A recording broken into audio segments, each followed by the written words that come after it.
एक लड़की अगर एक पॉइंट पे आके मना कर देती है तो नो मीन्स नो। अगर वो शादी नहीं करना चाहती, वो आपके साथ किसी किस्म का ताल्लुक नहीं रखना चाहती, तो आप उसको मजबूर नहीं कर सकते। मेरे पे जो अटैक किया जा रहा है, मुझे आइडिया नहीं था कि इतने खौफजदा हो जाएंगे सामने वाली पार्टी मुझसे कि आप इन हरकतों पे उतर आएंगे। 15-20 करोड़ से जब आप शुरू हुए हैं, ठीक है, अच्छा लग रहा था, आप इतनी बड़ी बात कह रहे हैं कि इतना पैसा हम आपके खा गए हैं, समझ आ रही थी कि हमारी अपनी हैसियत देख के आपने बात किया। लेकिन जैसे ही सबूतों की बात आई तो आप आगे 83 लाख पे रुक गए कि 83 से ऊपर की अमाउंट नहीं है। जी, मेरा लाइसेंस सस्पेंड हो जाएगा, इतनी भी कोई बात नहीं है कि मेरा लाइसेंस सस्पेंड हो जाएगा। दूसरी बात, मेरे ऑस्ट्रेलिया के जो मामलात हैं, मेरी नौकरी और मेरा वहाँ एक केस चल रहा है, उसको ला के यहाँ पब्लिक में रखा गया है। और जो एप्लीकेशन दी गई है, जो ये कहा गया कि ऑस्ट्रेलिया में मैं नौकरी कर रही थी, जिसकी वजह से मेरी जो मेरा लाइसेंस है वो कैंसिल होना चाहिए। सबसे पहली बात तो मैं ये करती हूँ, अगर मैं बोलूँ कि ये मेरे पास या आप मेरे पास नौकरी करते हैं, तो मेरा ख्याल है आपको अटेस्टेड डॉक्यूमेंट्स प्रोवाइड करने चाहिए। इनको ऑस्ट्रेलियन एम्बेसी फॉरेन ऑफिस से अटेस्टेड डॉक्यूमेंट्स, मेरा एम्प्लॉयमेंट लेटर, मेरा एक्सपीरियंस लेटर कि मैंने कब से कब तक काम किया और मैंने किस कैपेसिटी में काम किया।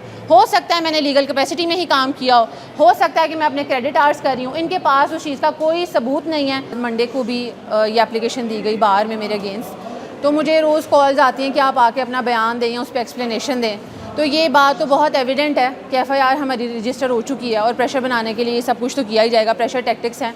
और मेरे पे जो अटैक किया जा रहा है, मुझे आइडिया नहीं था कि इतने खौफजदा हो जाएंगे सामने वाली पार्टी मुझसे कि आप इन हरकतों पे उतर आएंगे।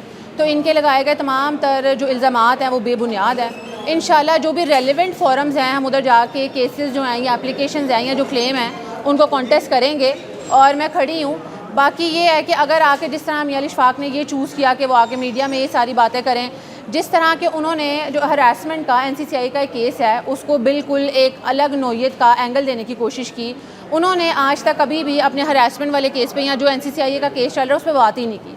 किसी ने नहीं सुना होगा कि उन्होंने उस पर कोई भी किसी किस्म की स्टेटमेंट दिया है और उसको सारा मामला घुमा के लेन देन का मामला कर दिया गया।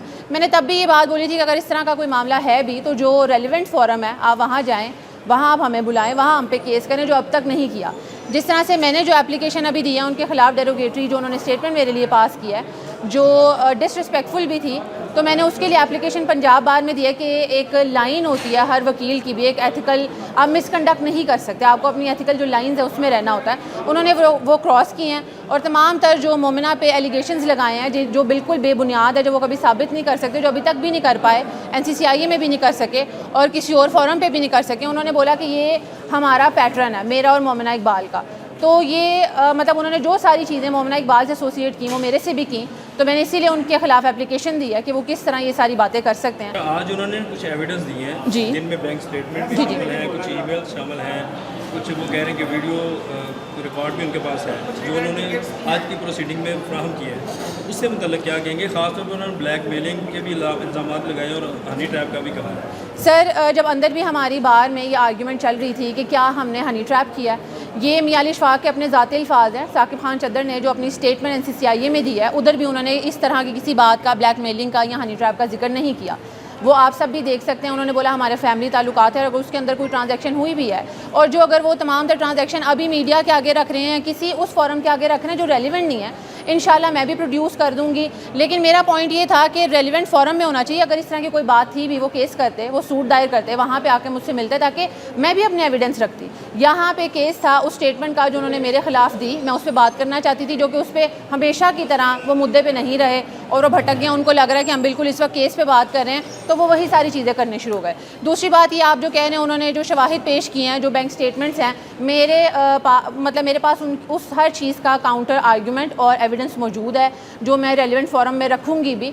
और मैं आपको यही कहूँगी कि उनके जिस तरह के जितने भी लगाए गए इल्ज़ामात है वो बेबुनियाद है, क्योंकि आप लोग देखें 15-20 करोड़ से जब आप शुरू हुए हैं, ठीक है, अच्छा लग रहा था, आप इतनी बड़ी बात कह रहे हैं कि इतना पैसा हम आपके खा गए हैं, समझ आ रही थी कि हमारी अपनी हैसियत देख के आपने बात किया। लेकिन जैसे ही सबूतों की बात आई तो आप आगे 83 लाख पे रुक गए कि 83 से ऊपर की अमाउंट नहीं है। तो किस तरह, मेरा मकसद ही यही है कि अगर चलें जी, आप कहते हैं 83 भी था, अगर वो कोर्ट में जाता, मैं भी उसके अगेंस्ट शवाहिद देती कि वो किस मद में लिए दिए गए हैं भी या नहीं है, वो मैं कोर्ट को प्रूव करूं। मैं एक एक इंसान को पकड़ के वो जो सबूत हैं वो नहीं दे सकती। हम लोगों ने ये चूज़ नहीं किया था कि आके चौक में ये बात करें, जिस तरह उन्होंने बोला एलिगेशंस लगाए हैं। आप लोगों ने भी देखा होगा कि जब से भी ये इवन हमारी FIR भी हुई है, FIR पब्लिक हुई है, तो लोगों को क्लेम्स पता चले। हमने आके किसी पे भी इल्ज़ाम तराशी नहीं की थी, चीज़ें अपने हाथ में नहीं ली थी कि मैं ये डिक्लेयर कर दूँ कि साकिब खान चद्दर या सुमेरा खान जो है वो क्रिमिनल हैं या मेरे पॉइंट ऑफ व्यू से अगर हैं तो वो हैं। जबकि मियां अली इशफाक ने ये चूज़ किया कि अगर वो कोई भी इल्ज़ाम लगा रहे हैं या बात करें तो अवाम, मीडिया और हर इंसान जो है वो इस बात पर यकीन कर ले कि हम हैं। अगर आप किसी को ब्लैकमेलर भी कह रहे हैं तो उसके लिए रेलिवेंट फोरम है, वहाँ जाएं और एविडेंस दें। इंशाल्लाह मैं यहाँ पे भी पंजाब बार में भी अपना केस जो है वो देखूंगी। और बहुत सारे लोगों का ये ख्याल भी था, आवाम को नहीं पता होता है कि एप्लीकेशन आई है कि जी मेरा लाइसेंस सस्पेंड हो जाएगा। इतनी भी कोई बात नहीं है कि मेरा लाइसेंस सस्पेंड हो जाएगा। दूसरी बात, मेरे ऑस्ट्रेलिया के जो मामलात हैं, मेरी नौकरी और मेरा वहाँ एक केस चल रहा है, उसको ला के यहाँ पब्लिक में रखा गया है। और जो एप्लीकेशन दी गई है, जो ये कहा गया कि ऑस्ट्रेलिया में मैं नौकरी कर रही थी जिसकी वजह से मेरी जो मेरा लाइसेंस है वो कैंसिल होना चाहिए। सबसे पहली बात तो मैं ये करती हूँ, अगर मैं बोलूँ कि ये मेरे पास या आप मेरे पास नौकरी करते हैं तो मेरा ख्याल है आपको अटेस्टेड डॉक्यूमेंट्स प्रोवाइड करने चाहिए। इनको ऑस्ट्रेलियन एम्बेसी फॉरेन ऑफिस से अटेस्टेड डॉक्यूमेंट्स, मेरा एम्प्लॉयमेंट लेटर, मेरा एक्सपीरियंस लेटर कि मैंने कब से कब तक काम किया और मैंने किस कैपेसिटी में काम किया। हो सकता है मैंने लीगल कैपेसिटी में ही काम किया हो सकता है कि मैं अपने क्रेडिट आवर्स कर रही हूँ। इनके पास उस चीज़ का कोई सबूत नहीं है। ये सिर्फ सुनी सुनाई बातों पे लोग, सबको 2 मिनट का मीडिया अटेंशन चाहिए, सबको इस वक्त टीवी पे आना है, हर किसी को उस केक का एक चंक चाहिए जो चल रहा है। तो जिन्होंने मियासिर साहब हैं उन्होंने मेरे अगेंस्ट जो एप्लीकेशन दी है मुकम्मल तौर पे बेबुनियाद है। मैं ज़रूर मानती अगर वो ऑस्ट्रेलियन फॉरेन ऑफिस या एम्बेसी से अटेस्टेड डॉक्यूमेंट्स आते कि मैंने कोई रूल ब्रीच किया है। दूसरी बात, अगर बात हो रही है रूल की, जो जिस लॉ के तहत मेरे अगेंस्ट एप्लीकेशन दी गई है तो वो पाकिस्तान की जुरिस्डिक्शन से रिलेटेड है। इस तरह अगर हम बात करने लगे तो बहुत सारे मेरे जो कलीग्स होंगे, जो कि लॉयर्स हैं, जो कि अगर बिज़नेस कर रहे हैं या नौकरियाँ कर रहे हैं या गवर्नमेंट ओहदों पे हैं, जो बहुत बहुत सीनियर भी हैं, इस तरह से तो फिर सबके लाइसेंस कैंसिल होने चाहिए।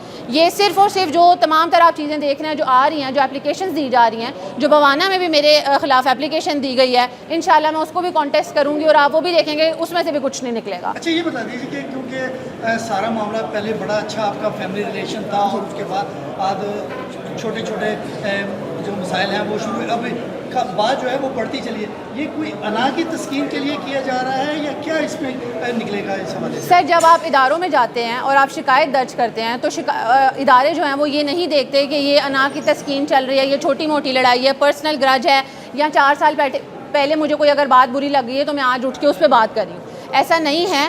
और हमारे अगर जो कि उन्होंने भी माने हैं कि अगर फैमिली ताल्लुकात है, अच्छे ताल्लुकात हैं, या जो भी था बात शादी तक की थी, जो उन्होंने मुतादिद बार ख़ुद तस्लीम कर लिया है। तो सर मेरा स्टांस ये है कि एक लड़की अगर एक पॉइंट पे आके मना कर देती है तो नो मीन्स नो। अगर वो शादी नहीं करना चाहती, वो आपके साथ किसी किस्म का ताल्लुक नहीं रखना चाहती, तो आप उसको मजबूर नहीं कर सकते। तो हमारा कोज ऑफ एक्शन तब अराइज़ हुआ जब हमने अगर NCCIO को 13 मई की, जो अगर इन्होंने हमजा के ख़िलाफ़ भी 17 मई की FIR दी है, हमारा कोर्स ऑफ एक्शन 13 मई से ही शुरू हो गया था, जो हमने सबूत जमा कराए हैं कि साकिब खान चद्दर ने फिर से धमकियां दी।